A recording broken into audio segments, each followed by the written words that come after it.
हरिओम, ओम आनंद ma'am, Om Shanti ma'am, ओम ज्ञान ma'am, आप सभी दर्शकों का हमारे चैनल पर स्वागत है। आज हम लोग बीएड थर्ड सेमेस्टर के अंतर्गत शारीरिक रूप से विकलांग बालकों को अध्यापक किस प्रकार से सहयोग प्रदान कर सकता है, किस प्रकार से अपना योगदान दे सकता है, उसके विषय में अध्ययन करेंगे।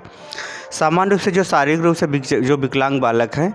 वे बालक शारीरिक अक्षमता या अयोग्यता के कारण से उनको सामान्य गतिविधियों में या शैक्षणिक कार्यों को पूरा करने संबंधी गतिविधियों में उनको समस्याएं उत्पन्न होती है। जबकि ऐसे बालक मानसिक रूप से सही होने के कारण से ऐसे बालक जो है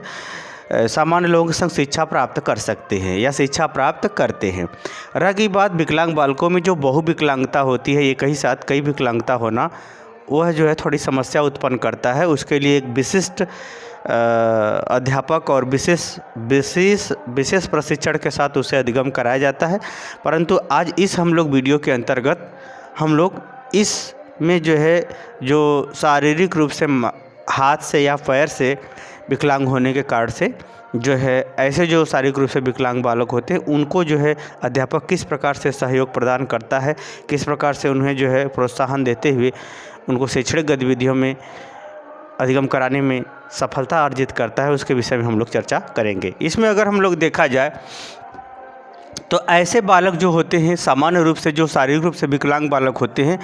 ऐसे बालकों को अध्यापक क्या करता है, उपचारात्मक निर्देश देता है। उपचारात्मक निर्देश के माध्यम से उसे अधिगम कराने पर बल देता है। सामान्य रूप से जो ऐसे बालक होते हैं, शारीरिक रूप से विकलांग बालक होते हैं, उनके अंदर चिड़चिड़ापन ज़्यादा होता है, क्रोध ज़्यादा होता है और थोड़ा सा एक देखा जाए तो आत्मग्लानि की भावना उनके अंदर ज़्यादा होती है। समाज में उपेक्षा भी उनकी होती है, संवेगात्मक रूप से भी उपेक्षा होती है। लोग हीन भावना से देखते हैं या हीन दृष्टि से देखते हैं। तो ऐसे बालकों के एक तो संवेगात्मक रूप से सुधार करना, उपचार करना, दूसरा उसको जो शैक्षणिक गतिविधियों में जो बाधाएं आ रही हैं उसका भी उपचार करना, उसका भी उपाय बताना। उसको इस प्रकार से कहा जाए तो सांवेगिक रूप से शैक्षणिक क्षेत्रों में या अधिगम के गतिविधियों में अगर जो उसको जहाँ उसको दिक्कत उत्पन्न हो रही, जहाँ उसकी कमियां समझ में आ रही है, जहाँ वह अयोग्य सिद्ध हो रहा है, वहाँ पर अध्यापक क्या करता है, सहयोग और सहानुभूति के साथ उसे जो है उसकी कमियों को दूर करता है। साथ ही बच्चों को या घर परिवार वालों को भी निर्देश देता है कि आप इसकी इस कमी को इस तरह से दूर कर सकते हैं ताकि यह बालक पढ़ लेगा तो इस प्रकार से आगे पढ़ करते हुए अपने व्यक्तित्व का विकास कर लेगा। यानी कहने का मतलब हमारा ये है कि इसको शिक्षा के संदर्भ में निर्देश, उपचारात्मक गतिविधि अपनाई जाती है, व्यवहारिक गतिविधियों में भी उपचारात्मक निर्देश अपनाया जाता है, संवेगात्मक गतिविधियों में भी उपचारात्मक निर्देश अपनाता है अध्यापक। जैसे कोई उसे हीन भावना उत्पन्न हो गई तो उसे कहानी सुना करके अच्छी बातों को बता करके उसे जो है प्रोत्साहन प्रेरणा भरता है ताकि वह जो है मानसिक रूप से तैयार हो सके और रुचिपूर्ण ढंग से सीख सके। तो यानी कहने का मतलब उपचारात्मक जो गतिविधियां का वो निर्देशन भी देता है, स्वयं प्रयोग भी करता है अध्यापक, इसलिए इसका महत्वपूर्ण भूमिका होता है। दूसरा अगर हम देखें शैक्षिक प्रबंधन, अब विकलांग बालक है तो शैक्षिक प्रबंधन मतलब उसका इस प्रकार से वो क्लासरूम हो कि जहाँ वो आराम से आ जा सके, शौचालय की व्यवस्था हो, साथ में उसके अनुसार बैठने उठने लायक उसके टेबल कुर्सी मेज़ की व्यवस्था हो। साथ में ऐसे बालकों को कक्ष में आगे अध्यापक बैठाता है और उसको जो है शैक्षिक प्रबंधन का ये तात्पर्य है कि अगर उसके अंदर हीन भावना उत्पन्न हुई है तो इससे संबंधित वह जानकारियों को भी देता है उसको, और साथ ही वह विद्यार्थियों से भी उसको सहयोग लेकर के उसके संग उचित व्यवहार करने संबंधी बातों को भी बताता है, दया और सहानुभूति भी रखता है। साथ में पाठ्य सहगामी क्रियाओं के अंतर्गत उसे शामिल करता है ताकि उसके अंदर हीन भावना न उत्पन्न हो, यानी पाठ्य सहगामी क्रियाओं के संबंधी उसके भी प्रबंधन करता है। साथ में उसके शारीरिक क्षमता योग्यता के अनुसार प्रशिक्षण का भी प्रबंधन कराता है, व्यवस्था कराता है, और उसको किस प्रकार से स्टेप बाय स्टेप उसकी योग्यता क्षमता के अनुसार उसे सिखाया जाए उसका पाठ्यक्रम का भी वो निर्माण करता है। यानी प्रशिक्षण देना हुआ, कौशल देना हुआ, कौशल संबंधी कलात्मक गतिविधियाँ संबंधी अगर सिखाना हो तो उसकी शारीरिक योग्यता के अनुसार किस प्रकार स्टेप बाय स्टेप करके उसे सिखाया जाए, ऐसा पाठ्यक्रम का निर्माण भी वो करता है। यानी शैक्षिक प्रबंधन में अध्यापक महत्वपूर्ण भूमिका में होता है। अगर हम देखें तो अभिवृत्ति परिवर्तन का मतलब ये होता है कि इसके अंदर जो हीन भावना या किसी के प्रति कुंठित दृष्टिकोण या गलत धारणा इसके मन में बैठ गई है तो उसको बदलना भी अध्यापक का महत्वपूर्ण काम होता है। तो उसे जो है जैसे अगर ये कहा जाए कि वो अपने आप को जो है हीन भावना से देखने लगता है तो उसको इस भावना में किस प्रकार सुधार हो ताकि उसके आत्मसम्मान में वृद्धि हो। अगर वह लोगों के प्रति गलत धारणा अपना लिया या बहुत चिड़चिड़ापन हो गया है तो उसकी प्रवृत्ति किस प्रकार से बदली जाए,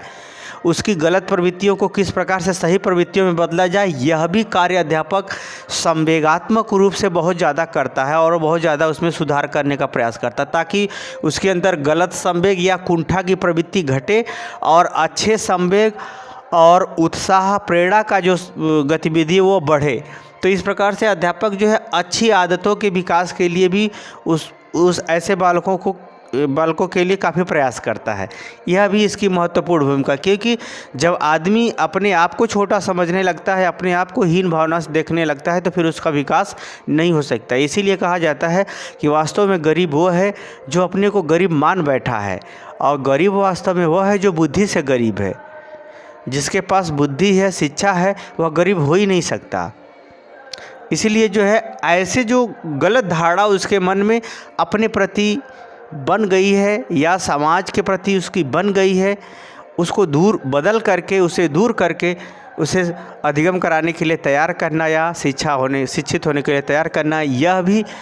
अध्यापक का महत्वपूर्ण दायित्व। तो अगला है सामाजिकरण। समाज की मुख्य धारा से जोड़ने के लिए भी उसे जो है अध्यापक काफ़ी प्रयास करता है, जिसके अंतर्गत विद्यालय में पाठ्य सहगामी क्रिया, साथ ही जो है पुरस्कार, प्रोत्साहन, प्रेरणा, कहानी, ये सब गतिविधियों का भी प्रयोग वो करता है। और इसके संग संग उसके सामाजिक गतिविधियों में समाज के अनुकूल जो कार्य कर सकता है उन गतिविधियों को भी करने के लिए उसे प्रेरित करता रहता है, ताकि वह समाज की मुख्य विचारधारा से मुख्य कर्तव्यों से वह जुड़ सके, वो अपने आप को सामाजिक प्राणी के रूप में देख सके, आत्मसम्मान कर सके। इस सब बातों को भी अध्यापक समझ। अगला है अभिप्रेरणा एवं सहयोग। अध्यापक क्या करता है, उसकी विशेष गुणों, विशेष क्षमताओं को देखते हुए उसको अभिप्रेरित करता रहता है, उकसाता रहता है, प्रोत्साहन देता रहता है, ताकि वह बालक उस योग्यता के आधार पर अपने गुण, अपने कौशल, अपने अधिगम का विकास करके वो आत्मनिर्भर हो सके। साथ में उसके लिए आवश्यक जो उपकरण की ज़रूरत होती है, आवश्यक जो सहयोग की ज़रूरत होती है, वह भी प्रदान करता है। अगला है प्रशिक्षण एवं कौशल। अध्यापक शारीरिक रूप से विकलांग बालकों के लिए जो प्रशिक्षण, यानी जो वो प्रशिक्षण प्राप्त अपने शरीर के अनुसार कर सकता है, उसे प्रशिक्षित करने का भी व्यवस्था करता है। साथ में अगर जो उसके अंदर कला है, जैसे संगीत की कला है, लेखन की कला है, चित्रकला है, कताई बुनाई कढ़ाई की कला है, इस तरह से जो है जो कलात्मक गतिविधियां हैं उसको भी वह सिखाने का, बताने का, और उसके अनुसार उसे विकास करने का, उसे समझने बुझने का, उस तरह से अधिगम करने का, उस तरह से शिक्षा प्राप्त करने संबंधी बातों को भी वो बताता रहता है, प्रेरित करता रहता है, ताकि ऐसे बालक अपने शारीरिक योग्यता के अनुसार प्रशिक्षण लेते हुए या कौशल का विकास करते हुए आत्मनिर्भर हो सके, अपने जीवन में आर्थिक अर्जन करते हुए, आत्मनिर्भर होते हुए अपने व्यक्तित्व का विकास कर सके। इस प्रकार से शारीरिक रूप से विकलांग बालकों के लिए अध्यापक एक महत्वपूर्ण भूमिका में होता है, जिसमें वह जो है उसके विशेष गुणों को देखते हुए उसके विभिन्न गतिविधियों को इस प्रकार से अरेंज करता है, इस प्रकार से व्यवस्थित करता है कि ऐसे बालक अपने व्यक्तिगत कमियों के हीन भावना के दलदल से बाहर निकलकर अपने व्यक्तित्व और गुणों का विकास करते हुए आत्मनिर्भर हो सके, अपने व्यक्तित्व का विकास कर सके। मुझे उम्मीद है कि आप समझ गए होंगे कि अध्यापक की भूमिका एक शारीरिक रूप से विकलांग बालक के लिए किस प्रकार की होती है। समझ गए हैं तो कमेंट बॉक्स में ज़रूर बताइए। साथ ही मेरे चैनल को लाइक शेयर सब्सक्राइब भी करें। हरिओम।